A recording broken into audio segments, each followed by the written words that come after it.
السلام علیکم ورحمۃ اللہ وبرکاتہ۔ ذی الحجہ کا چاند نظر آ گیا ہے اور 7 جون کو انڈیا میں عید الاضحیٰ کی نماز ادا کی جائے گی، قربانی کا اہتمام کیا جائے گا۔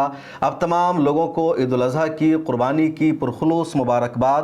سعودی عرب میں کل ہی یعنی 27 مئی کو ہی ذی الحجہ کا چاند نظر آ گیا تھا اور سعودی عرب کی رعیت حلال کمیٹی نے اعلان کیا تھا کہ سعودی عرب میں 5 جون کو یوم عرفہ ہے اور 6 جون کو عید الاضحیٰ ہے، وہاں قربانی کا اہتمام کیا جائے گا۔ اس کے بعد آج انڈیا میں بھی چاند دیکھنے کا اہتمام کیا گیا اور انڈیا میں جو بھی رعیت حلال کمیٹی ہے، خواہ وہ امارت شریعہ بہار ہو یا دلی کی جامع مسجد ہو یا ممبئی کی جامع مسجد ہو، ادارے شریعہ ہو یا دوسرے ادارے ہو، ان سب نے بھی اعلان کر دیا ہے کہ آج 28 مئی کو ماہ ذی الحجہ کا چاند نظر آ گیا اور ماہ ذی الحجہ کی 10ویں تاریخ کو عید الاضحیٰ منائی جاتی ہے، یعنی عید الاضحیٰ کی نماز ادا کی جاتی ہے اور قربانی کا اہتمام کیا جاتا ہے۔ قربانی 3 دنوں تک ہے، کچھ مسلک میں 4 دنوں تک بھی ہے۔